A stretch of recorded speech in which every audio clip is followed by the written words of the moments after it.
ഞാൻ ഡോക്ടർ റജിയ. ഇന്ന് എന്റെ ഗോൾഡൻ ചാൻസ് ടെസ്റ്റ് ആയിരുന്നു. ഫസ്റ്റ് അറ്റംപ്റ്റിൽ തന്നെ മാഷാഅല്ലാ പാസ്സായി.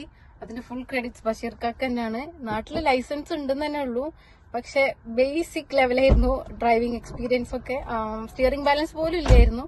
അതിലോട്ടൊക്കെ കൊണ്ട് എത്തിച്ചത് ബഷീർക്കാണ്. ബഷീർഖാന്റെ ഇൻസ്ട്രക്ഷൻസ് പക്ക ക്ലിയർ ആയിരുന്നു. പിന്നെ ഡ്രൈവിംഗ് സ്കൂളിൽ ഇവാലുവേറ്ററും കൂടി ആയിട്ട് കുറെ കാലം വർക്ക് ചെയ്തുകൊണ്ട് ആ വാല്യുവേഷൻ ലെവലിലുള്ള ഗൈഡൻസ് ആയിരുന്നു തന്നത്. എപ്പോൾ മിസ്റ്റേക്ക് വരുമ്പോൾ ഒക്കെ കറക്റ്റ് ചെയ്ത് അത് റിപ്പീറ്റഡ്ലി പറഞ്ഞു തന്നിട്ട് നമ്മൾ അതിലോട്ട് പെട്ടെന്ന് തന്നെ കൊണ്ടുവരും. ഒരു 2-3 ഡേയ്സ് കഴിഞ്ഞപ്പോൾ തന്നെ ഞാൻ ഏകദേശം ഒരു സെറ്റായപ്പോലെ എനിക്ക് തന്നെ ഒരു കോൺഫിഡൻസ് വന്നു തുടങ്ങി. പിന്നെ നല്ലോണം കോൺഫിഡൻസ് തന്നിരുന്നു ഫസ്റ്റ് ടു ലാസ്റ്റ്. ഞാൻ എന്റെ ഹസ്ബൻഡ് ബഷീർഖാന്റെ അണ്ടറിൽ ചെയ്തോണ്ട് അങ്ങനെ ഹസ്ബൻഡ് കൊണ്ടുവന്നാണ് ഇങ്ങോട്ട്. അപ്പം എല്ലാവർക്കും ഞാൻ സജസ്റ്റ് ചെയ്യുന്നു. 100% പാസ് എന്ന് തന്നെ പറയാം. ഇൻസ്ട്രക്ഷൻസ് ക്ലിയർ ആണ്. അതുപോലെ ചെയ്താൽ ഉറപ്പായിട്ടും പാസ്സാവും. Okay, congratulations. Thank you. Okay, yeah.